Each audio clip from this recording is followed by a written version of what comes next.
नमस्ते मित्रों, कैसे हैं आप सब। उम्मीद करता हूं कि अच्छे होंगे। मित्रों, आज के वीडियो में हम लोग पढ़ने वाले हैं कि संस्कृत में आसानी से अनुवाद हम लोग कैसे बनाएं। मित्रों, मैं आज संस्कृत में अनुवाद बनाने का ट्रिक बतलाऊंगा कि संस्कृत में अनुवाद कैसे बनाएं। मित्रों, संस्कृत व्याकरण का संस्कृत में अनुवाद बनाना एक महत्वपूर्ण हिस्सा है। अगर आप संस्कृत का हिंदी बनाना चाहते हैं तो पहले आपको हिंदी से संस्कृत में अनुवाद बनाना आना चाहिए। हम लोग तो कितने ऐसे मित्र देखे हैं जो संस्कृत तो थोड़ा बहुत पढ़ लेते हैं, लेकिन उन्हें अनुवाद बनाने में काफ़ी सारी दिक्कतों का सामना करना पड़ता है। मित्रों, मैं यही कहूँगा कि आप वीडियो को पूरा देखिएगा। आज आपको अनुवाद बनाने की समस्या दूर हो जाने वाली है, और जब आपकी समस्या दूर हो जाएगी तो चैनल को सब्सक्राइब कर लीजिएगा और एक लाइक कर दीजिएगा। चलिए मित्रों, हम बात करते हैं। मित्रों, हम किसी भी वाक्य को बनाते हैं, वाक्य का निर्माण आप देखे होंगे, तो उस वाक्य के निर्माण में दो चीज़ों की आवश्यकता होती है, एक कर्ता और एक क्रिया। जिस कर्ता को हम लोग इंग्लिश में सब्जेक्ट बोलते हैं और इंग्लिश में क्रिया को हम लोग वर्ब बोलते हैं। ये दोनों वाक्य में होने ही चाहिए। अगर ये दोनों वाक्य में नहीं होते हैं तो हमारा वाक्य, उसको हम वाक्य नहीं कहते हैं। तो मित्रों, हम कर्ता के लिए कुछ यहाँ पे चीजें लिखे हुए हैं। मित्रों, संस्कृत व्याकरण में वचन 3 होते हैं। पहला एक वचन, यानी एक की संख्या जहाँ रहती है वहाँ हम लोग एक वचन बोलते हैं। दो की संख्या रहती है जहाँ वहाँ द्विवचन बोलते हैं। तीन या तीन से अधिक संख्या है तो बहुवचन बोलते हैं। पुरुष भी 3 होते हैं, प्रथम पुरुष या अन्य पुरुष, मध्यम पुरुष और उत्तम पुरुष। ये 3 प्रकार के पुरुष हैं। तो प्रथम पुरुष में एक वचन में आता है स। श मतलब वह, किसके लिए? पुरुष के लिए, यानी कोई लड़का है तो उसके लिए हम स लगाएंगे, और 2 लड़के हैं तो उसके लिए हम लोग तौ लगाएंगे, और 3 या 3 से अधिक लड़के हैं तो उनके लिए हम लोग क्या लगाएंगे? ते। यानी ते का हिंदी हो गया वे सब और वे लोग, तौ का हिंदी हो गया वे दोनों। मित्रों, उसी तरह स्त्रीलिंग में सा मतलब वह, यदि कोई लड़की है तो उसके लिए हम लोग सा लगाएंगे। ते मतलब वे दोनों। मित्रों, यहाँ पर अगर आप देखेंगे तो यहाँ भी ते है और यहाँ भी ते है। इसमें ज्यादा मित्र यही कंफ्यूजन में रहते हैं कि आखिर यहाँ कौन सा लगाएं। तो मित्रों, आपको यहाँ पे याद रखना पड़ेगा कि जब प्रथम पुरुष में पुल्लिंग की बात आएगी, यानी पुरुषों की बात आएगी, तो इसका बहुवचन में ते होता है, यानी वे सब और वे लोग का संस्कृत ते होता है। लेकिन स्त्रीलिंग की बात करें या स्त्री की बात करें तो इसका द्विवचन में ते होता है, और बहुवचन में होता है ता, यानी वे सब या वे लोग। अब देखिए, मध्यम पुरुष में यानी प्रथम पुरुष में ही लिंग को लेकर परेशानी होती है। मध्यम पुरुष में या पुरुष हो या स्त्री हो, सबके लिए होता है त्वम, यानी कि त्वम माने तुम, युवाम यानी तुम दोनों, युवम मतलब तुम सब या तुम लोग। उत्तम पुरुष में एक वचन में देखेंगे तो अहम, यानी अहम का हिंदी हो जाएगा मैं, अवाम का हिंदी हो जाएगा हम दोनों, वयम का हिंदी हो जाएगा हम सब या हम लोग। मित्रों, कर्ता के लिए तो हमने देख लिया, लेकिन क्रिया के लिए हम यहाँ पे देखेंगे गम धातु या गच धातु। मित्रों, गम मतलब होता है जाना, और धातु, अगर आप धातु को देखें तो क्रिया के मूल रूप को धातु कहते हैं। यानी हम किसी भी धातु में ना प्रत्यय जोड़ देते हैं तो हमारा कहलाता है क्रिया। और क्रिया में से मतलब क्रिया के मूल रूप को हम लोग धातु कहते हैं, यानी इसमें से न हटा देंगे तो हो जाएगा धातु। तो यानी कि ये गम धातु है। मित्रों, संस्कृत व्याकरण में धातु के 3 भेद हैं। आप जाने कि धातु के 3 भेद हैं। पहला भेद परस्मयी पदी, अभी आपको जो नीचे धातुएं लिखी हुई हैं ये परस्मय पदी धातुएं हैं। और दूसरा होता है मित्र आत्मनेपदी, यानी जिसमें होता है वर्तते वर्तेते वर्तन्ते। और तीसरा होता है उभयपदी, यानी कि जो दोनों में चलते हैं उसको हम लोग उभयपदी बोलते हैं। तो चलिए मित्रों हम लोग क्रिया के लिए भी देख लेते हैं। ये गम धातु है, गम मतलब होता है जाना। और लट लकार मित्रों संस्कृत में लकारों की संख्या 10 है, लेकिन हमें पढ़ना है 5, इसलिए पहला हमने लकार लिया है लट लकार, यानी कि वर्तमान काल। अब मित्रों वर्तमान काल को संस्कृत में प्रेजेंट टेंस बोलते हैं। अगर आप इंग्लिश का टेंस पढ़े होंगे तो आपको पता होगा कि प्रेजेंट टेंस यानी वर्तमान काल। तो प्रेजेंट टेंस को ही हम लोग वर्तमान काल बोलते हैं। और उसमें आप पढ़े होंगे कि ताते ती लगा होता है और रहा रहे रही लगा होता है, तो हम उसको वर्तमान काल बोलते हैं। तो बस वही यहाँ भी हिंदी बन जाएगा मित्र। चलिए हम लोग इसको पढ़ लेते हैं। गच्छति, गच्छता, गच्छन्ति, गच्छसि, गच्छथ, गच्छथ, गच्छामि, गच्छाव, गच्छाम। मित्रों अब हम इस पे देखेंगे कि हम अनुवाद कैसे बनाएं।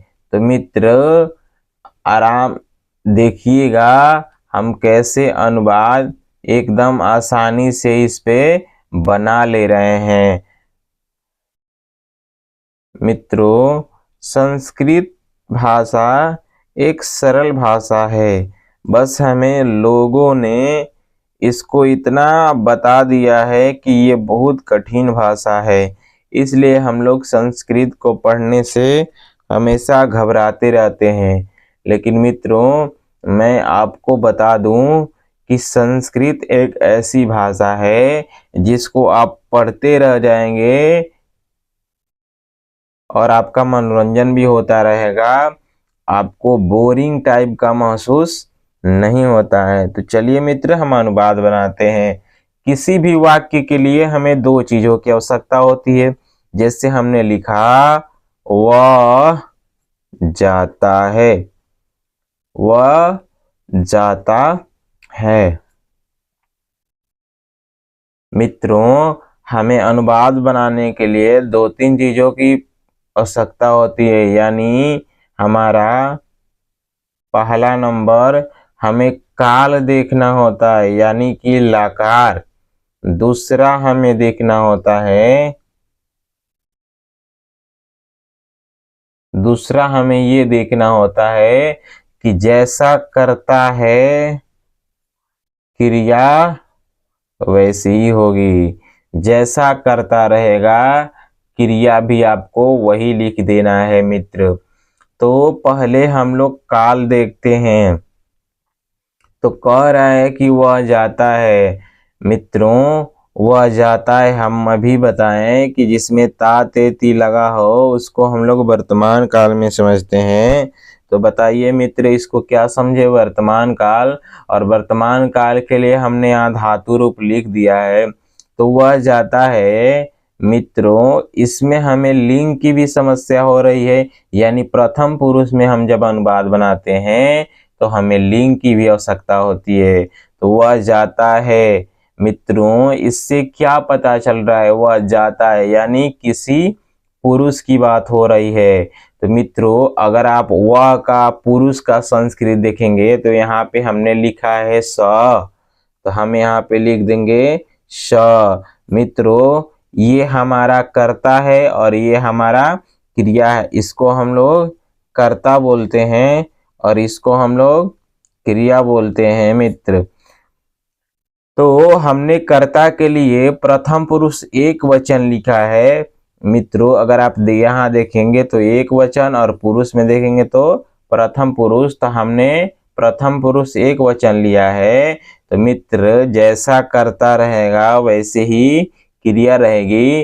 तो क्रिया यहाँ है मित्र, तो क्रिया हम लोग देखेंगे एक वचन में और प्रथम पुरुष। तो प्रथम पुरुष एक वचन में आप देखेंगे तो यहाँ पे हमें क्या मिला, गच्छति, तो स गच्छति।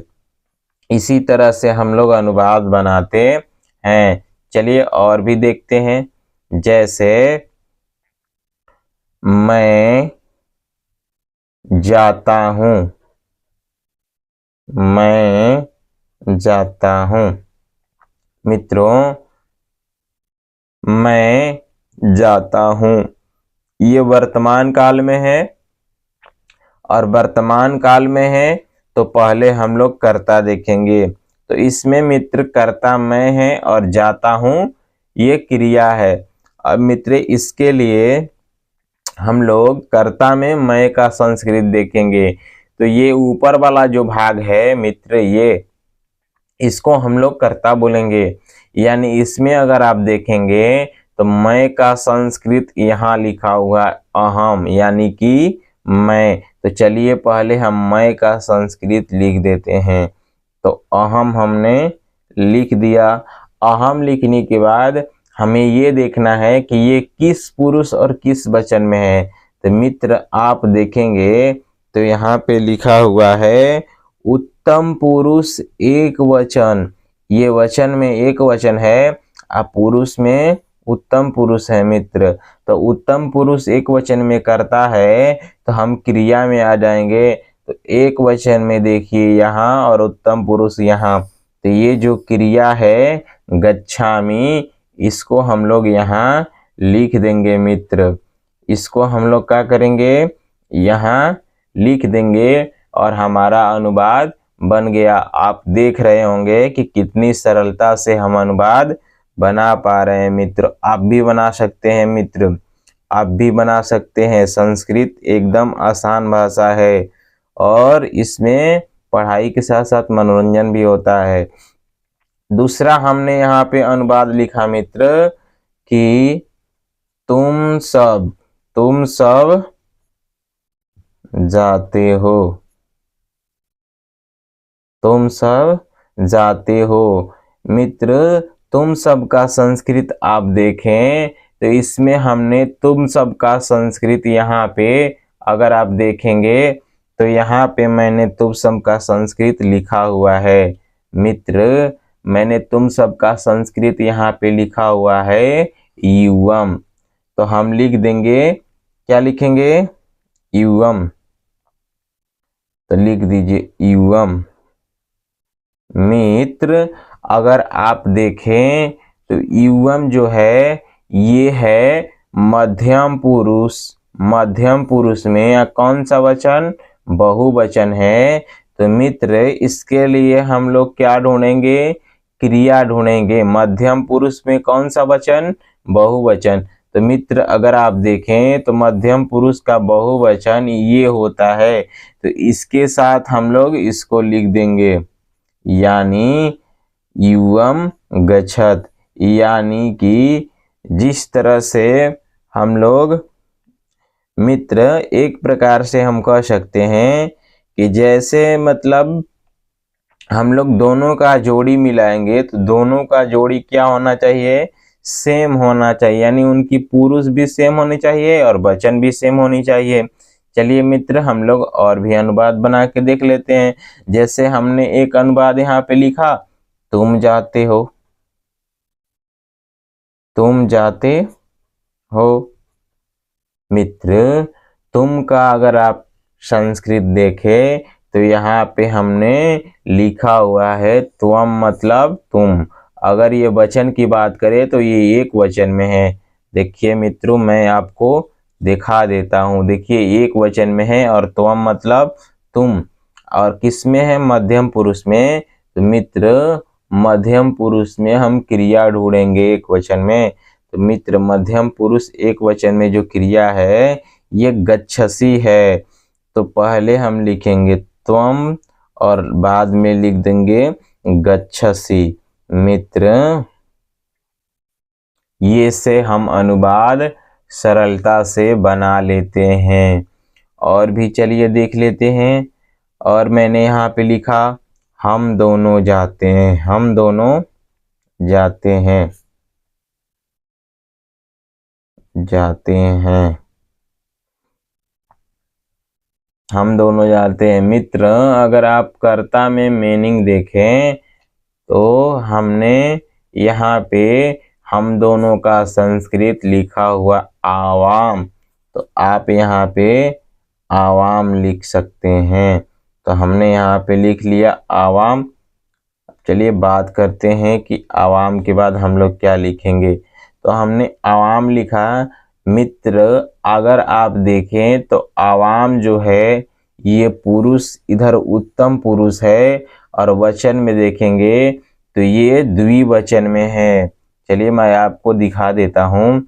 ये जो आवाम है, अगर आप इसके ऊपर देखेंगे तो द्विवचन में है।